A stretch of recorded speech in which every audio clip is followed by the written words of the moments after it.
Hello everyone, कैसे आप सब? गुड। देखो, हमारा जो चैप्टर चल रहा था वो क्या था?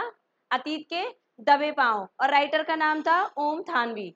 इस टॉपिक पे हम बातें कर रहे थे। तो क्या थी, कौन सी सभ्यता थी? सिंधु घाटी सभ्यता, यानी मोहनजोदड़ो। ये नाम याद है आपको? और इसको एक और नाम बोला था, हड़प्पा संस्कृति। कौन सा? हड़प्पा संस्कृति, ठीक है। और एक आपको याद रखनी है इसमें, ताम्रयुगी सभ्यता। कौन सी कालीन की? नगरीय योजना, ताम्रयुगी सभ्यता। ये चार टॉपिक, चार नाम आपको याद रखने हैं। नगरीय सभ्यता, ताम्रयुगी, और इस संस्कृति को बोलते बोलते क्या है, यानी सिंधु घाटी, हड़प्पा या मोहनजोदड़ो। तीन इसके नाम है, उपनाम कह सकते हैं। सिंधु नदी का भी नाम है इसमें। इस संस्कृति में, इसकी खुदाई में जो मौर्य खिलौने, कुछ मौर्य प्राप्त हुई थी, उनके बारे में हमने पढ़ा। जस्ट इसके बाद में इसमें खेती और पशुपालन के बारे में हमने पढ़ा इस संस्कृति में। और सबसे ज्यादा इसमें जो इमारतें थी वो कैसी थी? पक्की ईंटों की थी। सभ्य व्यक्तियों का इसमें निवास था। किनका था? सभ्य व्यक्तियों का। सेकंड टर्न, इसमें जो नालियां थी और महाकुंड थे वो कैसे थे? पक्के ईंटों से निर्मित थे। नालियां कैसी हुई थी? ढकी हुई थी। ये कल हमने पढ़ा था। आगे इसके चैप्टर में यही बातें थी। अब इसको देखो, आगे पढ़ते हैं हम। देखिए, यहाँ तक हम पढ़ चुके हैं। देखो, मोहनजोदड़ो में उस रोज हवा बहुत तेज बह रही थी। मतलब राइटर जो है, जो इसके बारे में बता रहा है, वही है। देखो, हवा बहुत तेज बह रही थी। किसी बस्ती के टूटे फूटे घर में दरवाजे या खिड़की के सामने से हम गुजरे तो साए साए की धुनी से हवा की लय साफ दिखाई दे रही, पकड़ रही थी। देखो, कहने का भाव ये है कि जब हम, मैंने शायद आपको लास्ट बताया था कल, क्या था वो, कि जब हम कहीं घूमने जाते हैं, वो धरोहर को जब हम देखते हैं तो ये वो हमारी तो नहीं है, लेकिन हमें ऐसा जरूर लगता है कि पहले कोई रहा था। ये चर्चाएं हमने की थी। जैसे उसको आगे देखिए। वैसे ही जैसे सड़क पर किसी वाहन से गुजरते हुए किनारे की पटरी के अंतरालों में रह रहकर क्या होती है, हवा लयबद्ध थपेड़े सुनाई पड़ते हैं। सूने घरों में हवा, पढ़ लेते हैं हमने शायद, है ना, ज्यादा गूंजती है, इतने ही कोनों के अंधियारों में सुनाई दे। यहाँ एक घर दूसरे घर में जाने के लिए किसी घर से वापस नहीं आना पड़ता। आखिर सब खंडर है, क्या है? खंडर के समान थे। देखो, सब कुछ खुला है। अब कोई घर जुदा नहीं है। एक घर दूसरे घर से खुलता है और तीसरा घर से। जैसे पूरी बस्ती एक बड़े ही जैसे पूरी बस्ती एक बड़ा ही घर हो, लेकिन घर एक नक्शा की तरह है। देखो, घर का एक संस्कार में आकार होता है, भले ही वह 5,000 साल क्या हो, पुराना हो। कितने साल पुराना हो? 5,000 साल पुराना। इसमें कई साल पहले की बातें कही गई है, यानी सभ्यता है तो खोज कही गई है। क्या करी गई है? खोज करी गई है। देख लेना आगे।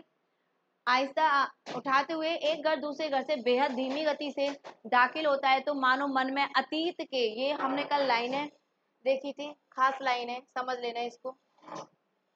ये चीज है अनधिकार, यानी हमारा अधिकार ना होते हुए भी हम उस धरोहर को देख रहे हैं। जैसे अब जयपुर में जो वो जो नहीं रहते, वो जब जयपुर घूमने आते हैं तो जयपुर की धरोहर यानी हवा महल देखा, ठीक है, या जो भी चीज देखी,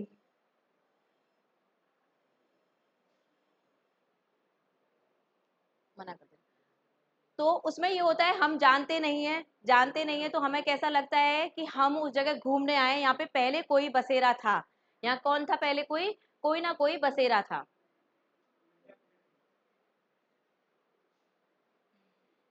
कोई ना कोई बसेरा था, ठीक है। इसलिए वो हमें ऐसा लगता है अतीत के, हाँ, अतीत के बारे में जानने की इच्छुक, यानी पहले एक संस्कृति वहां पर रही है। और जब यहाँ कोई बसने नहीं आया, लेकिन पुरातन अभियान की एक खूबी थी कि मिट्टी में इंच दर इंच कंघी कर इस कदर शहर, उसकी गलियां और घरों को ढूंढता हुआ सहेजा गया। यह एहसास हर वक्त आपके साथ रहता है, कल कोई यहाँ बसता है। ये सिर्फ जब उसके लिए है कि यहाँ कोई ना कोई पहले रहता। जैसे मैंने आपको राजमहल का उदाहरण दिया था। जैसे हम किसी के राजा के राजमहल को देखने जाएंगे तो हमें वहां पे राजा थोड़ी ना मिलेगा, लेकिन हमें ये एहसास जरूर होगा यहाँ पहले कोई एक शासन था, यहाँ कोई राजा रहता था, उसकी एक शासन थी। जैसे हम फतेहपुर सीकरी घूमने जाएं, वहां देखें, चित्तौड़गढ़ घूमने जाएं, चित्तौड़गढ़ के किले को देखें, अगर हमें स्टोरी याद है तो हमें पूरी पद्मावती स्टोरी याद आ जाएगी कि ऐसे ऐसे कुछ था, अलाउद्दीन खिलजी था, ये था। तो वहां पहले कोई ना कोई रहा था। ये होता है अतीत। क्या होता है, अतीत, इसके बारे में है इसमें। आगे देखिए, अनचाहे मुझे मोहनजोदड़ो की गलियों का या घरों को राजस्थान राजस्थान का ख्याल ना आए, ऐसा नहीं हो सकता। राजस्थान इसमें स्पेशल नाम क्यों आया है, समझिए। देखो राजस्थान में ऐसी बहुत चीजें हैं देखने की। देखो हमें लोगों को ज्यादातर कैसे होता है कि बाहर घूम, क्यों बाहर घूम के आना, राजस्थान के अंदर इतनी कुछ चीजें हैं, इतनी धरोहर है कि आप कितना भी घूम लो तो भी खत्म नहीं होने वाली हैं। हर जगह कुछ ना कुछ होगा, पूरे जिलों में कुछ ना कुछ मिलेगा। जैसे जैसलमेर से स्टार्ट करते करते करते करते आप भरतपुर तक पहुंच जाओ, भाई बहुत कुछ ऐसा देखने के लिए है, किले हैं, महलें हैं, नदियां हैं, तो इसलिए राजस्थान का नाम है। ऐसा हो सकता है महज इसलिए नहीं कि पश्चिमी राजस्थान सिंधु गुजरात के दृश्यावली एक सी है, यानी दृश्यावली यानी देखने का, और वहाँ का जो दृश्य है वो एक जैसा है। कई चीजें हैं जो मुझे वहां से जोड़ जाती हैं, जैसे हजारों साल पुराने यहाँ के खेत हैं, बाजरे और ज्वार। देखो सबसे पहले याद रखना, मोहनजोदड़ो में और एक उसमें सबसे खास चीज आई थी, जौ चावल यानी रबी की पूरी फसल आई थी। तो इसमें क्या आया है, बाजरे और ज्वार की खेती, पशुपालन और खेती। हंसने की बात है, पशुपालन और खेती के बारे में ये लोग जानते थे। किसके बारे में नहीं जानते थे, आंसर देगा कोई।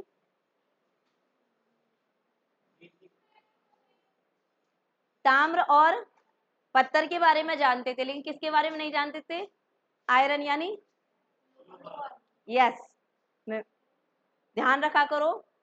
इस सभ्यता के लोग किसके बारे में नहीं जानते थे, लोह के बारे में नहीं जानते। सिर्फ दो चीजें, जैसे पत्थर और ताम, इनके हथियार बनते थे, इन्हीं से वस्तुएं बनाते थे। ध्यान रखना ये टॉपिक।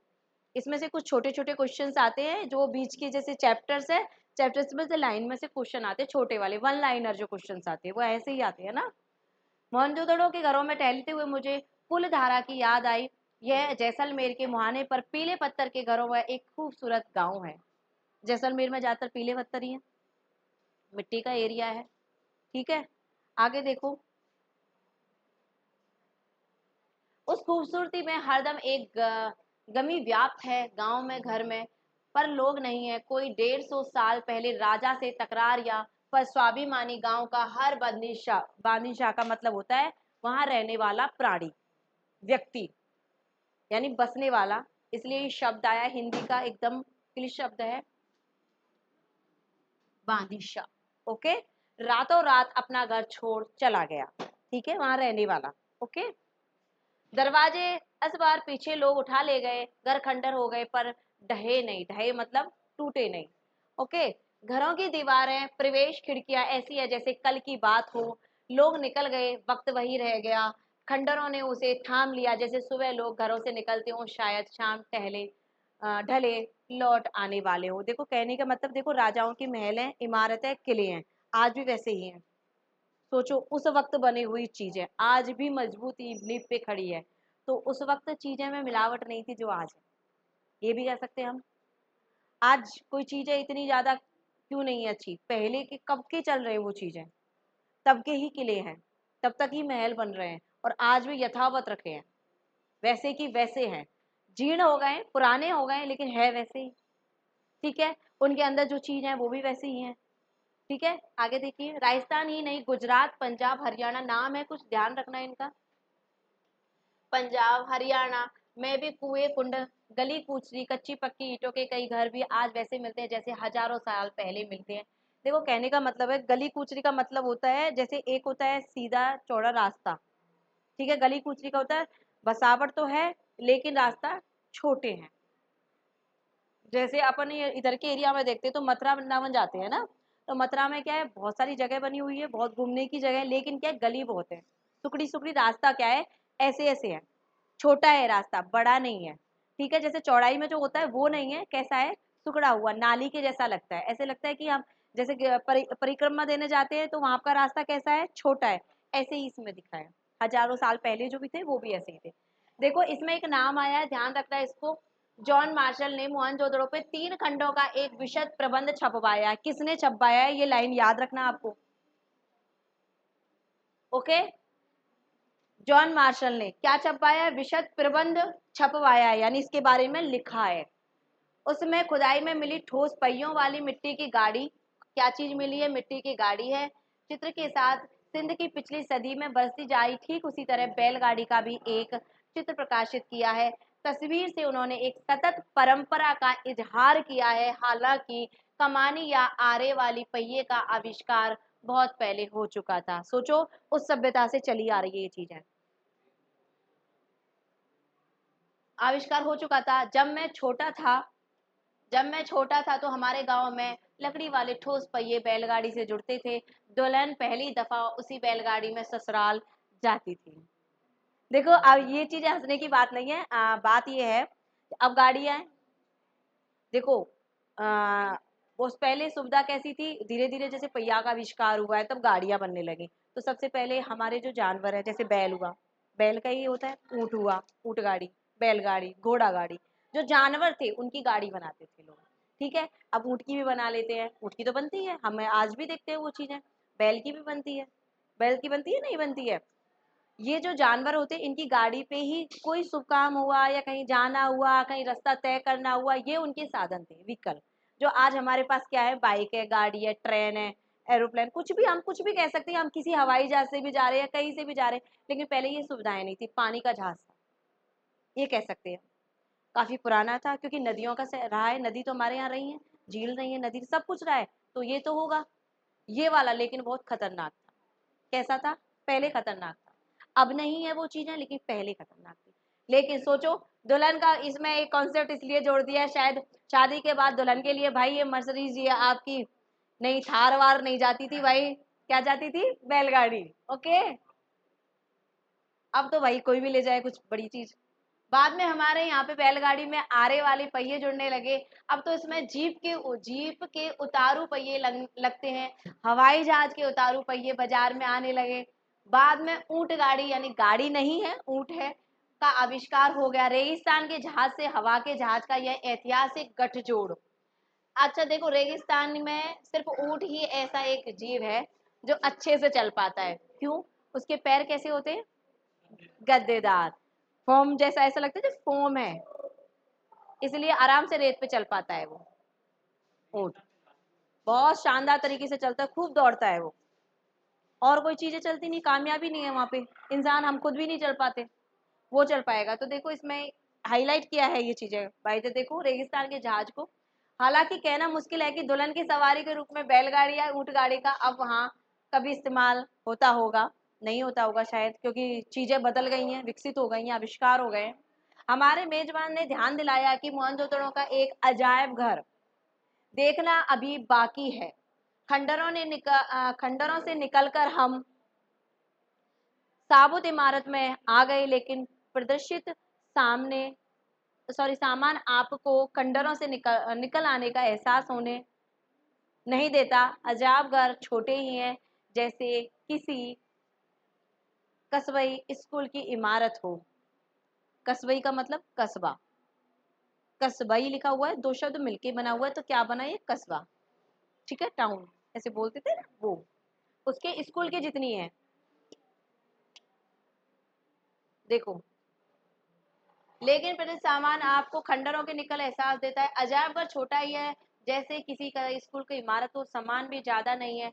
अहम चीजें कराची, लाहौर, दिल्ली और लंदन में है। देखो, एक बात आपको याद दिला देती हूँ, ध्यान रखना। इसका व्यापारिक संबंध किससे था? इसका व्यापारिक संबंध किससे था? मिस्र और इराक, यानी मेसोपोटामिया, उसका नाम क्या था? इराक। और क्या था? मिस्र। याद रखना, ये सभ्यता यानी भारत, व्यापारिक संबंध किससे थे? ये दो मैंने आपको उस दिन भी बताया था। और इसके शहरों की तुलना किससे गई है? चंडीगढ़ और इस्लामाबाद। हाँ, मिस्र, इराक। ओके। कारण ये है कि बेटा, ये जो चैप्टर है ना, ये अपनी हिस्ट्री का है। हिंदी में जो चैप्टर है इसमें हिस्ट्री का कुछ पार्ट है, इसलिए इसमें ये नाम आए। तो देखो, पहले आज़ादी से पहले के लिए वो तो व्यापार तो करते थे सारे देशों में।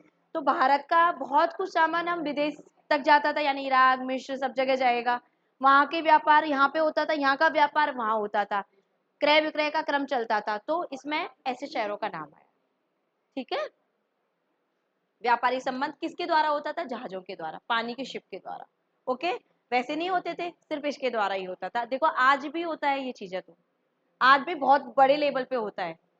जैसे आपने मूवी देखी होगी KFC है, क्या है, क्या वो क्या नाम है, KFC बोल रही मैं, KGF, सॉरी, वो है ना, हंसने की बात नहीं है, वो तो खाने का आ गया आपका। उस मूवी में यही दिखाया ना, सबसे ज्यादा इस व्यापार को दिखाया, तो ऐसे इसमें व्यापार के बारे में बताया है। वही दोनों चीजें ध्यान रखना। अब ये क्या है, समझ में आ रहा है आपको? हाँ, खुदाई में निकली पंजीकृत चीजों की संख्या 50,000 से ज्यादा है, सोचो। मगर जो मुट्ठी भर चीजें यहाँ प्रदर्शित है वहां पहुंची हुई सिंधु सभ्यता की झलक दिखाने की काफी है। काला पड़ गया गेहूं, गेहूं यानी खुदाई में जो प्राप्त हुए, तो अन्न काला ही पड़ेगा, सड़ेगा, वो चीजें हो सकती है। तांबे हैं, कांसे के कुछ बर्तने हैं, मोहरे हैं, वाद, वाद का मतलब होता है वाद यंत्र, बजाने के यंत्र। चाक, जिसपे हम बर्तन बनाते हैं, वो चाक। बने विशाल, देखो ये आपको ऐसा लग रहा होगा जैसे नेकलेस वगैरह या कुछ खुदाई में प्राप्त हुए सामान, तो देख सकते हो। सुंदर लग रहा है? नहीं लग रहा? क्यों? गला नहीं हुआ इसमें? बना दें? बना दें क्या? है नहीं, रहने देते हैं। आगे देखिए, ये देख लो भाई, बैलगाड़ी नहीं, हाँ गाड़ी का तो है। आगे हम कुछ लगा सकते हैं यहाँ पे, जैसे इसमें गाड़ियों के नाम थे, ऊंट गाड़ी, बैलगाड़ी, घोड़ा गाड़ी, सारी गाड़ियां ही थी। है घोड़ा गाड़ी, वेरी गुड। देखो मितभान उन पर काले भूले चित्र, चौपड़ की गोटियां। अच्छा, चौपड़ की गोटियां याद आ गई, गेम, गेम। मैंने बोला था ना इसमें गेम, गेम भी खेलते थे, वही चौपड़ वाला। यस, यस, मामा सुकनी याद कर लिया करो। सुकनी मामा ऐसे ही बोलते क्या? शुगनी, शकुनी, शकुनी, जो भी है। पत्थर, तांबे, आईना, मिट्टी, बैलगाड़ी और दूसरे खिलौनों के दो पाटन करने वाली चक्की, चक्की जिसमें अनाज पीसते हैं। कंगी, ये तो आपको समझ में आ ही रहा होगा। मिट्टी के कंगन, रंग बिरंगे पत्थरों के मनके, मोती, हार, पत्थर के औजार, सब कुछ पत्थर का। ओके। अजायब घर में तैनात अली नवाज बताता है कि कुछ सोने के गहने भी यहाँ पर प्राप्त हुए, जो कि चोरी हो गए। क्या हो गए? चोरी हो गए। एक खास बात यहाँ कोई भी महसूस करेगा, क्या है? अजायब घर में प्रदर्शित चीजों में औजार तो हैं, पर हथियार कोई नहीं है। औजार का मतलब समझ रहे हो? देखो औजार छोटे होते हैं, जैसे काम के सिलसिले से ले सकते हैं। हथियार तो बड़े होते हैं भाई, मारने के लिए होते हैं हथियार, औजार काम करने के लिए होते हैं। ठीक है, हथौड़ा छैनी औजार है ये, ऐसे इनको औजार बोलते हैं बेटा, हंसने की बात नहीं है। देखो मोहनजोदड़ो का क्या, हड़प्पा से लेकर हरियाणा तक, कहाँ तक? हरियाणा तक, समूची सिंधु सभ्यता में हथियार इस तरह कहीं नहीं मिले जैसे किसी राजतंत्र में होते हैं। देखो हंसने की बात नहीं, हथियार चलाए जाते, बड़े होते हैं, औजार होते काम के लिए। आगे देखो, इस बात को लेकर विद्वान सिंधु सभ्यता में शासन या सामाजिक प्रबंध के तौर तरीकों को समझने की कोशिश कर रहे हैं।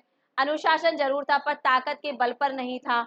वे सब मानते हैं कि कोई सैन्य शायद यहाँ ना रही हो, मगर कोई अनुशासन जरूर था, जो नगर योजना, वास्तुशिल्प, मोहर, ठप्पों, पानी या साफ सफाई जैसी सामाजिक व्यवस्थाओं में एक रूपता तक को कायम रखे हुआ था। दूसरी बात तो देखो, आपको मैंने इसमें बताया था इस चैप्टर के अंदर, प्रशासनिक चीजें भी थी। प्रशासनिक का समझते ही हो आप अर्थ?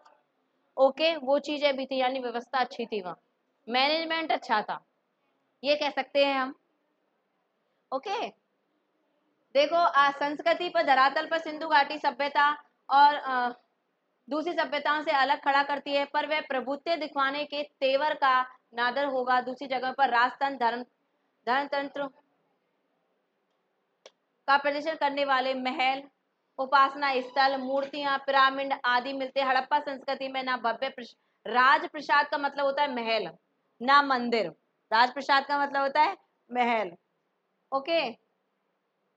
ना राजाओं ना महंतों की समाधियां हैं, यहाँ की मूर्ति शिल्प छोटे हैं और औजार भी हैं। मोहनजोदड़ो के नरेश के सिर पर जो मुकुट है, नरेश यानी राजा के सर पे जो मुकुट है, वो शायद इससे छोटे सिर पेच की कल्पना भी नहीं हो सकती। और जो और इन लोगों की नावें बनावट में मिस्र की नावों जैसी भी आकार में छोटी रही। मिस्र एक देश का नाम जिसमें आया था, पहले भी आया था। आज के मुहावरे में कह सकते हैं कि लो प्रोफाइल सभ्यता थी, लघुता में भी सभ्यता अनुभव करने वाली संस्कृति, यानी छोटे स्तर पे भी सभ्यता के नाम पर यानी संस्कृति तो थी, चाहे छोटे स्तर पे थी लेकिन संस्कृति थी। मोहनजोदड़ो सिंधु सभ्यता का सबसे बड़ा शहर है ही नहीं था, उसे साधनों और व्यवस्थाओं को देखते हुए सबसे समृद्ध यानी अच्छा भी माना गया है। फिर भी इसकी संपन्नता की बात कम हुई थी, तो शायद इसलिए कि उनकी भव्यता का आडंबर नहीं है, आडंबर यानी दिखावा नहीं है। दूसरी वजह यह भी हो सकती है कि मोहनजोदड़ो और हड़प्पा पिछली सदी से में ही उद्घाटित हो सके। उनकी अनभुज लिपि अभी भी सारे रहस्य अपने में छिपाए हुए हैं। लिपि का मतलब आप समझते हो? समझते हो? जैसे हिंदी की लिपि होती है देवनागरी लिपि, ओके। लिपि वो होती है जिसमें हम भाषा लिखते हैं, ओके। देवनागरी लिपि हुई और रोमन लिपि हुई है, तब सारी लिपि होती है उनमें भाषा, इसकी भाषा अभी तक रहस्य है, कोई नहीं पढ़ पाया उसको। लिपि अभी भी सारे रहस्य है। सिंधु घाटी के लोग कला व सुरुचि का महत्व ज्यादा रखते थे, कला के बारे में। वस्तुकला व नगर योजना ही नहीं, धातु और पत्थर की मूर्तियां भी इनकी थी। मृत भांड, इन पर चित्रित मनुष्य, वनस्पति, पशु पक्षियों की छवियां, सुमित मोहर, इन पर बारीक उत्कीर्ण। आगे देखिए, ये कुछ लाइनें आपको याद रख लेना है, ओके। केश विन्यास का मतलब होता है केसों को सजाना, जैसे जूड़े की स्टाइल हुई, चोटी की स्टाइल हुई। केस विन्यास, बालों को सजावट। हंसे की बात नहीं है, ये जो कला हम आज कर रहे हैं ये बहुत पहले लोग भी कर चुके हैं। यस, आभूषण भी है। सुगढ़ अक्षरों में लिपि सिंधु सभ्यता तकनीक सिद्धि सिद्ध से ज्यादा कला सिद्धि जाहिर करता है। एक पुरातन मुताबिक सिंधु सभ्यता की खूबी उसके सौंदर्य बोध से है, जो राज पोषित था, धर्म पोषित था, ना होकर समाज पोषित था। शायद इसलिए आकार की भव्यता की जगह उसमें कला की भव्यता दिखाई देती है। ये देख सकते हो आप, हंसने की बात नहीं है, मैंने बोला था इसकी सबसे चर्चित चीज थी एक नृत्य की यानी डांसर की तस्वीर, वो मूर्ति प्राप्त होना। आज भी दिल्ली के उसमें रखी हुई है, जो देखने जाते हैं लोग, सबसे फेमस चीज उसकी यही थी। यस, नृत्य की उसका ही नाम, नृत्य की मुद्रा में खड़ी है ये लड़की। अब देखो ये मूर्ति प्राप्त हुई है, इसमें आप कल्पनाएं कर सकते हैं, सोच सकते हैं, इसकी तरह खड़े नहीं हो सकते। हो सकता है कोई भी हो सकता है, लेकिन अच्छा है, सुंदर तो है। हम कैसे कह सकते हैं हमारी सभ्यता में कोई चीज खराब निकली थी? इसमें लिखा है बेटा, लड़की है, नृत्य मुद्रा में लड़की। भरोसा है, भरोसा रखा है, क्योंकि दिल्ली की उसमें इसको अजीब उसमें देखा जाते हैं, लोग जाते हैं इसको देखने बेटा, यही सबसे खास चीज वहां से प्राप्त हुई है। नहीं नहीं, जुड़ा है बेटा उसका, देखो ये रहा।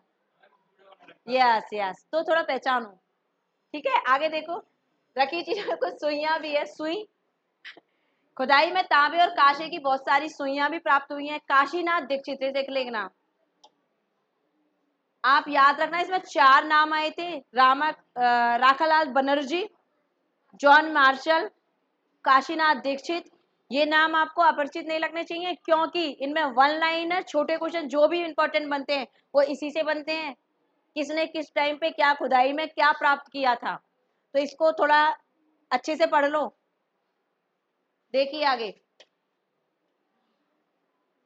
इनको मिली है भाई सोने की 3 सुइयां, 1-1 इंच लंबी थी। समझा गया है कि ये बारीक कशीदेकारी का मतलब होता है, जो अपन चित्र अंकित, ये लिख रहा कपड़ों का फूल, कपड़े पे जो बनाते हैं ना डिजाइन, वो काम आती। शायद करें नर्तकी के अलावा मोहनजोदड़ो का नाम प्रसिद्ध से दाढ़ी वाले नरेश की मूर्ति, ये एक नाम है, यानी नरेश यानी राजा, और राजा कैसा, वो भी दाढ़ी वाला, ओके। इसके बदन पर आकर्षित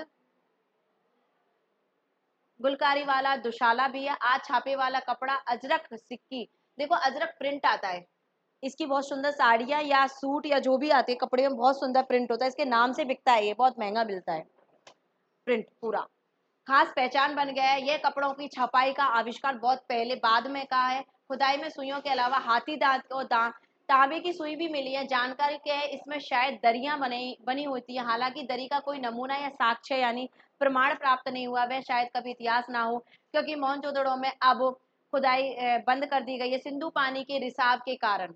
दलदल समस्या पैदा हो गई है। मौजूदा खंडरों को बचाव कर रखने के आप में बड़ी चुनौतियां हैं।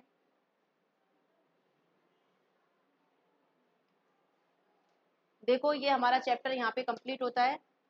ओके, देखो अब मैं आपको एक चीज बता देती हूँ, ध्यान से सुन लेना उसको, बस हमारा टॉपिक क्लियर हो गया। देखो हमने सिंधु घाटी सभ्यता के बारे में पढ़ा, तो चैप्टर का नाम आपको याद होना चाहिए, अतीत के दबे पांव। ओके, राइटर का नाम होना चाहिए इसमें ओम थानवी, जो इसके बारे में चर्चा कर रहे हैं। इसमें कुछ चीजें हैं हाईलाइट जो आपको की है वो याद होनी चाहिए, जैसे ताम्र की हुई नागरीय सभ्यता हुई, राजाओं के किस तरह से नरेश को दाढ़ी वाला नरेश बोला गया, सुइयों का, सोने की सुई, तांबे की सुई, या खेती किस प्रकार की थी, जौ की थी, चावल की थी। लोहा की जानकारी इनमें नहीं थी, किसकी जानकारी थी, पत्थर की और तांबे की और कांस्य पदार्थ की। ओके, उसके यहाँ बर्तन बने जाते थे या आभूषण पत्थरों के भी थे, मन के जिनको मोती बोलते हैं उसका भी इसमें आविष्कार था। सिंधु घाटी सभ्यता का विलुप्त होने का रीजन है सिंधु नदी। ओके, उसकी खुदाई आज बंद है, क्योंकि जो खुदाई कर चुके वो निकल चुके। उसमें थी मोहरें, खिलौने, ठप्पे, राजाओं के मुकुट, या एक सबसे फेमस इसमें थी लड़की यानी नृत्यिका की एक इसमें मूर्ति प्राप्त होना। ठीक है, याद रखना है आपको। व्यापार संबंध थे इसके मिस्र से, मोसोपोटामिया यानी इराक से। दो इसमें थे व्यापार संबंध किससे, मिस्र और इराक, ये आपको याद कर लेना है दिमाग में। दूसरा, इनके शहरों की तुलना की गई है चंडीगढ़ और इस्लामाबाद। चंडीगढ़ और इस्लामाबाद, जहाँ पे पक्की और कच्ची ईंटों के बारे में बताया गया। इसका रास्ता चौड़ा है और घरों का विस्तार कैसे था बेटा, 20-20 घर, यानी 2 आंगन और 20 कमरे का घर वहां पे बताया गया है, यानी संयुक्त फैमिली, जॉइंट फैमिली के बारे में बताया है। काफी बड़ा था। सभ्य लोग और निम्न वर्ग के लोग और इतर इतर यानी अन्य वर्ग के लोग भी सभ्यता में प्राप्त। तो ये चैप्टर आपको मैंने अराउंड पूरा समझाया है। कोई डाउट नहीं ना, आया समझ में? ठीक है, थैंक यू।